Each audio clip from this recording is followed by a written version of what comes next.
ir tą savo tvirtovę gina be klaidų. Ir čia, Kretingoje yra įmušę. Jie jau 22 įvarčius ir praleidę ore. 43 numeris Bekaje Diavara bei 45 numeris Kazimas Adiru. Pažiūrėkime dabar šią situaciją. Taip, renkasi smūgį, tačiau kamuolys skrieja virš vartų, nebuvo labai ir smūgis stiprus. Kita Komisarovas ir puikus perdavimas. Metasi kamuolį puikiai. Mamadou Traoré, tačiau iš karto seka čia ir panašu, kad suspėja prie kamuolio dabar. Tomas Gudaitis smūgiuoja į vartus ir Piras.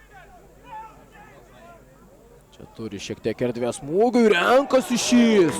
Ta daryti ir Diavara. Dar kartą kabinamas kamuolys ir smūgiuojama šį kartą jau ne taip sėkmingai, kaip prieš tai tą darė Kazimas Adirun. Siunčiamas kamuolys dar kartą ir smūgis ir krenta įvartis. Ir visgi tos standartinės situacijos. Žaidimas. Traoré, ką rinksi šis futbolininkas. Siunčiamas kamuolys ir pavojingai. Čia panašu, kad čia pasisiūlo dabar jau ir Erikas Kirjanovas. Siunčia kamuolį į baudos aikštelę. Ir smūgis į vartus ir 2-0. Pelnomas įvartis, antrasis dabar kretingiškių taiklus smūgis į vartus ir Mamadou Traoré atrodo metais. Išskirtinumą, jog LFF taurės finale turėsime ir vieną iš pirmos lygos komandų. Čia Julius Kasparavičius, geras reidas.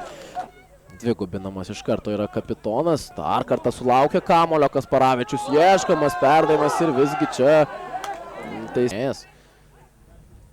Čia sulaukia kamulio.